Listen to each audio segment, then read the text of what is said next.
Hello everyone, welcome to my channel. कैसे हैं आप सब? आई होप आप सब अच्छे होंगे। तो फ्रेंड, जैसा कि आप लोगों ने थंबनेल में देख लिया होगा, आज इस विषय पर बात करेंगे।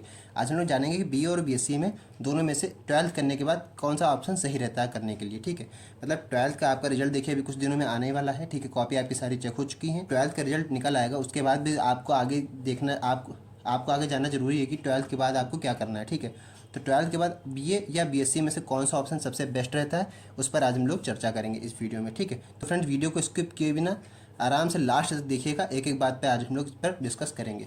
सबसे पहले हम लोग बात कर लेते हैं बीए के लिए। ठीक है, बीए और बीएससी में क्या होता है। सबसे पहले अगर हम लोग बात करते हैं बीए के लिए, पहला टॉपिक देखिए, बताने से पहले दोनों में डिफरेंस बताने से पहले मैं आपको बता दूं, बीए और बीएससी दोनों ही इक्वल रहते हैं, कुछ कोई भी बड़ा या छोटा नहीं है। ठीक है, सबसे पहले आप इस सब कुछ, ठीक है, सबसे पहले आप इस चीज़ को मान के चलिएगा, दोनों ही बराबर हैं।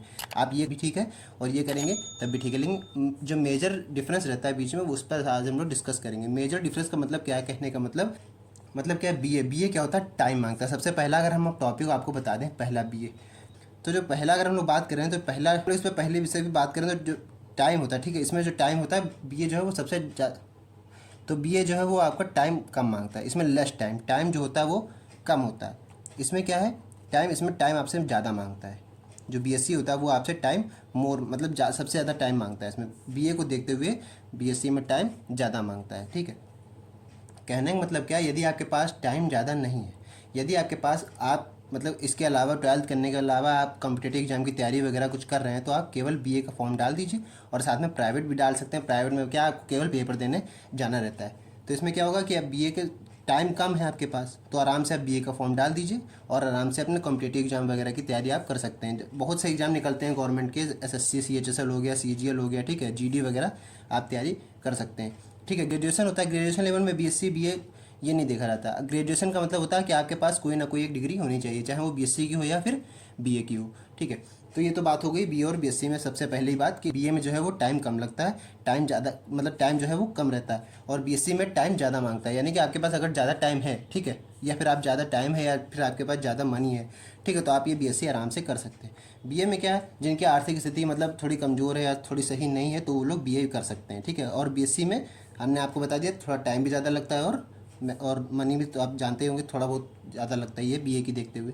ठीक है, ठीक है, यहाँ आप लिख सकते हैं कि जो है यहाँ टाइम जो लगता है वो लेस, ठीक है, लेस टाइम लगता है, मतलब टाइम जो है वो कम है, और यहाँ पर जो है टाइम लगता है मोर, मतलब जो टाइम है वो ज़्यादा लगता है, मोर टाइम्स। ठीक है, इतना आप इस तरह से लिख लीजिए। दूसरा टॉपिक है, जो दूसरा जो हमारा है, इस दूसरे टॉपिक पे भी चर्चा करना जरूरी है। दूसरा टॉपिक हमारा, दूसरा टॉपिक क्या, सब्जेक्ट कौन कौन से होते हैं भाई, सब्जेक्ट भी तो बताना जरूरी होता है कि कौन कौन से सब्जेक्ट हैं बीए में। आप जैसे जानिएगा, तो बीए में हमारे कौन कौन से सब्जेक्ट होते हैं और बीएससी में हमारे कौन कौन से सब्जेक्ट होते हैं। ठीक है, इस पर हम लोग बात करेंगे आज। जैसे मान लेते हैं बीए में कौन कौन से सब्जेक्ट होते हैं। बीए में हम लोग जानते होंगे, नहीं भी जानते होंगे तो देख लीजिए। सबसे पहले जैसे हो गया हिस्ट्री, ठीक है, हिस्ट्री हो गया। ठीक है, दूसरा टॉपिक क्या हो गया आपका, हिंदी हो गया। ठीक है, हिस्ट्री हो गया, हिंदी हो गया, इकोनॉमिक्स हो गया। ठीक है, इकोनॉमिक्स, और क्या हो गया, पॉलिटिक्स। ये सब सब्जेक्ट होते हैं आपके बीए में। अगर आप बीए करेंगे तो आपको ये सब देखने को मिलेंगे। ठीक है, ये पॉलिटिक्स हो गया, और ज्योग्राफी वगैरह हो गया। ठीक है, ज्योग्राफी अभी आ जाती है आपकी। ठीक है, ज्योग्राफी हो गई, और इस ईटीसी। ठीक है, ईटीसी मैंने क्यों लिखा है, यानी कि और भी सब्जेक्ट आपके हो सकते हैं। बीए में बहुत सारी ब्रांचें होती हैं, अलग अलग सब्जेक्ट होते हैं इसमें। बीएससी में क्या होता है, बीएससी में आप मेजर सब्जेक्ट सबसे ज़्यादा होते हैं, वो कौन कौन से होते हैं। जैसे पहला हो गया फिजिक्स, ठीक है, फिजिक्स पहला सब्जेक्ट ही फिजिक्स है। दूसरा क्या है, केमिस्ट्री है, ये तो आपने सबने पढ़ा होगा, इंटर में देखा होगा। और तीसरा जो मेजर टॉपिक है वो है मैथ। ये तीन सब्जेक्ट हैं जो आपके मेन होते हैं। क्या है मेन, मतलब क्या है, बीए में तो आपको देखिए सब्जेक्ट देखने में आपको लग रहा होगा, हिस्ट्री क्या है, थ्योरी है, हिंदी क्या है, थ्योरेटिकल है, इकोनॉमिक, पॉलिटिक्स, ज्योग्राफी, ये सब क्या है, थ्योरेटिकल है। मतलब क्या, रट्टा भी मार लेंगे आप एक तरह से एग्जाम के में, मतलब क्या, आप रट्टा भी मार सकते हैं। क्या है, इसमें आपको कोचिंग लगाने की आवश्यकता नहीं होती है, आपको ज़्यादा इसमें डीपली पढ़ने की ज़रूरत नहीं होती है। बस ठीक है, क्या पढ़ा, अगले दिन पेपर है, जाके पेपर दे आए। इसमें आपको क्या होता है, सब्जेक्ट जो बीएससी में है, इसीलिए मैंने पहले बोल दिया था इसमें टाइम ज़्यादा मांगता है। टाइम ज़्यादा मतलब क्या, फिजिक्स भी आप पढ़ेंगे, केमिस्ट्री भी है, मैथ भी है। जैसा कि आप अभी इंटर के पेपर दे के आए होंगे, आपने देखा होगा फिजिक्स केमिस्ट्री क्या होता है, और मैथ तो आप जानते हैं टफ होती है। टफ क्या मतलब, एक तरह से इसमें ज़्यादा भी आपको कोचिंग भी लगाने की ज़रूरत रहती है, और खुद भी पढ़ना रहता है, और इसमें ज़्यादा टाइम भी देना आपको रहता है। इसीलिए मैंने पहले ऑप्शन आपको बताया था, टाइम ज़्यादा इसमें लगेगा। और पैसे वाली बात थी, मैंने बताया था मनी आपके पास ज़्यादा है, अगर आर्थिक स्थिति से आप थोड़ा मजबूत हैं तो आपको क्या, इसमें तीनों की आपको कोचिंग भी लगानी पड़ सकती है। ठीक है, तो फिजिक्स केमिस्ट्री मैथ ये तीन मेजर सब्जेक्ट होते हैं, इसलिए आपको इसमें थोड़ा ज़्यादा टाइम देना पड़ेगा। ठीक है, और ये नहीं कह रहा हूँ मैं कि मैं मतलब आपको डरा नहीं रहा हूँ, बिल्कुल भी आपको ये नहीं कह रहा हूँ कि आप बीएससी ना करिएगा, बीए ही करिएगा, ये मेरे कहने का मतलब नहीं। मेरे कहने का मतलब क्या है कि मैं दोनों के बीच में आपको डिफरेंस बता रहा हूँ, सारी बातें आपको सामने क्लियर कर दे रहा हूँ, ठीक है, कैसे क्या चीज़ें होती हैं, ठीक है। आई होप आपको अच्छी तरीके से सब कुछ समझ में आ रहा होगा, ठीक है। इसमें मतलब ये कहने का मतलब बहुत से लोगों के लिए क्या होता है, बीएससी आसान होती है, बहुत से लोगों के लिए बीएससी ईजी होती है, बहुत से लोगों के लिए ये बीए ईजी होता है, ठीक है। और क्या होगा, जो लोग आप लोग वीडियो देख रहे हैं इसमें बहुत से ऐसे लोग होंगे जिनको ये डिफिकल्ट लग रही होगी, बीएससी जो है डिफ़िकल्ट लग रही होगी, और बहुत लोगों को और बहुत लोगों को बीए भी डिफ़िकल्ट लग रहा होगा देखने में।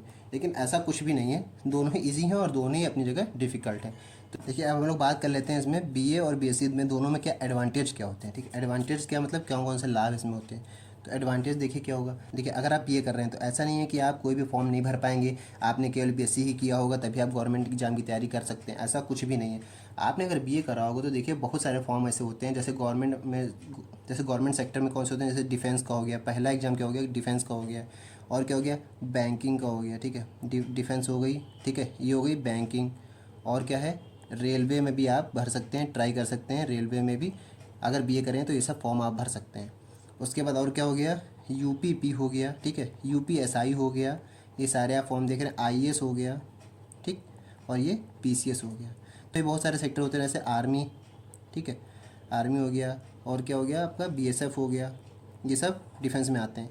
तो आप ये डिफेंस में भी भर सकते हैं फॉर्म, बैंकिंग में भी ट्राई कर सकते हैं, अगर बीए करें सारे फॉर्म आप ये भर सकते हैं, ऐसा कुछ भी नहीं है, सारे डाउट आपके क्लियर हो जाने चाहिए। यूपीपी, यूपीएसआई, आईएएस, पीसीएस, ये सब आप तैयारी कर सकते हैं, ठीक है। तो ये तो एडवांटेज है। और हाँ, अगर बीए करें तब भी आप भर सकते हैं, और बीएससी करें तो आप ये भर ही सकते हैं। बीएससी स्पेशल वो लोग करते हैं, ध्यान रखिएगा, बीएससी स्पेशल वो लोग करते हैं जिनको प्रोफेसर वगैरह बनना होता है, ठीक है, प्रोफेसर वगैरह आगे चल के डिग्री लेनी है, या फिर उनको किसी भी चीज़ में मास्टर बनना है, ठीक है, प्रोफेसर, या फिर हम बोल सकते हैं टीचर बनना होता है, ठीक है, टीचर जो वगैरह बड़ी बड़ी यूनिवर्सिटी वगैरह में पढ़ाते हैं, तो स्पेशली वो लोग बीएससी करते हैं जिनको टीचर या प्रोफेसर बनना है, ठीक है। ये एक मास्टर कोर्स है, बता सकते हैं कि बीएससी वगैरह में वो करते हैं जिनको आगे स्कोप देखना है, वो मिल रहा है, जैसे प्रोफेसर वगैरह बनना है किसी यूनिवर्सिटी में, या फिर टीचर बनना है, या उनको किसी भी कॉलेज या डिग्री में, किसी कॉलेज या डिग्री या यूनिवर्सिटी में पढ़ाना है, ठीक है। तो ये तो था बीएससी और बीए में डिफरेंस। आई होप आपको दोनों चीज़ें समझ में आ गई होंगी, और आप सोच लिए होंगे कि आपको बीए या बीएससी करना है, ठीक है। मेरा काम क्या था, दोनों का आपको बता देना कि क्या क्या डिफरेंस होता है दोनों में।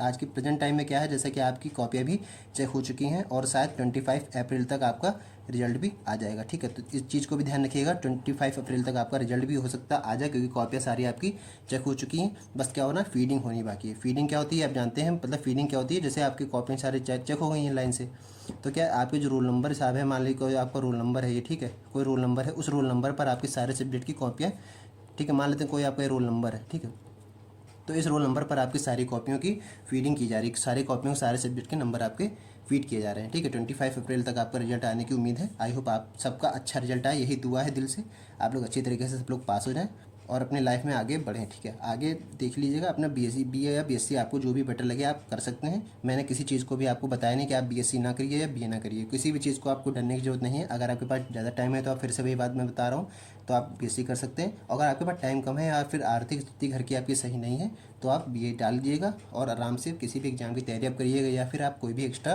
काम कर सकते हैं, या फिर अपनी कोई मतलब जॉब वगैरह कर सकते हैं, ठीक है। इसको आप पार्ट टाइम मान सकते हैं, ये एक तरह से पार्ट टाइम कोर्स है आपका, ठीक है। पार्ट टाइम में मतलब क्या है, एक तरह से आपका ये भी चलता रहेगा और साथ में जो आप कर रहे हैं दूसरी जॉब वो भी आपकी चलती रहेगी। इसमें आप ऐसा नहीं कर सकते हैं, बीएससी अगर आप कर रहे हैं तो इसमें आपको पूरा पूरा टाइम देना पड़ेगा, 100% आपको अपना पूरा 100% इसमें आपको देना पड़ेगा, तभी आपका इसमें कुछ हो सकता है। और दूसरी सबसे बड़ी बात क्या है कि इसमें जो भी आपको होता है फिजिक्स केमिस्ट्री, अभी तक तो इंटर में आपने क्या करा था, अभी तक आपने इंटर में क्या करा था, हिंदी में भी आप दिए आए थे पेपर।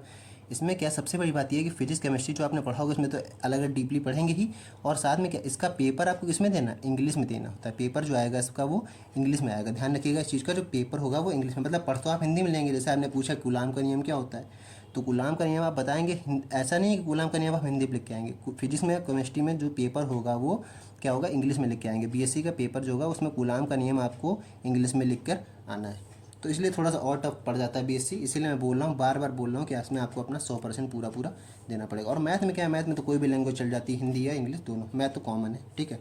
तो ये था दोनों में डिफरेंस। आई होप आपको वीडियो समझ में आ गया होगा, आपको दोनों में डिफरेंस समझ में आ गया होगा। तो फ्रेंड्स बस आज की वीडियो में इतना ही, मिलते हैं नेक्स्ट वीडियो में, तब तक के लिए जय हिंद।